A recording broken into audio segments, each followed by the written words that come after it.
আপনারা সবাই ভাড়ায় চালান না? আচ্ছা শোনেন, আপনারা হচ্ছে গরিব মানুষ, ভাড়ায় চালান। মোটরসাইকেল কিন্তু ভাড়ায় চালানো যায় না। হ্যাঁ, তারপরেও এটা কিন্তু অবৈধ। কিন্তু যাই হোক, গরিব মানুষ ভাড়ায় চালান, আমরা কিছু বলি না, এগুলো এমনি আমরা নর্মালি ওভারলুক করি। কিন্তু আপনারা কয়েকটা জিনিস আপনারা মেনটেন করবেন। সেটা হচ্ছে প্রত্যেকের গাড়িতে কয়টা হেলমেট আছে? একটা করে আছে। একটা আছে মানে শুধু আপনার আছে। কিন্তু আপনি যাকে নিয়ে যাবেন তার হেলমেটটাও গাড়িতে রাখতে হবে। মিনিমাম দুটো হেলমেট আপনার গাড়িতে রাখতে হবে। একটা আপনি পরবেন, আর আপনি যাকে নিয়ে যাবেন তাকে একটা হেলমেট দেবেন।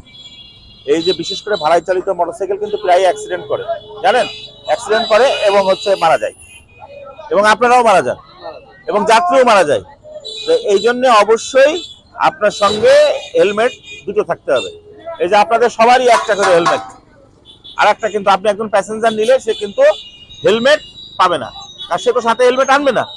ঢাকায় দেখছেন, ঢাকায় যারা গাড়ি রাইড করে তাদের সাথে কিন্তু সবার হেলমেট থাকে।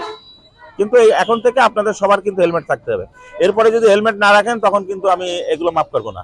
এমনি ভাই চালান মাপ, অনেকের ওই যে আনরেজিস্টার্ড গাড়ি টাকা জমা দিয়ে চালান, এগুলো কনসিডার করব, but helmet no consider. Helmet দুটো রাখতে হবে। ঠিক আছে, সবাই ভালো থাকেন, ধন্যবাদ।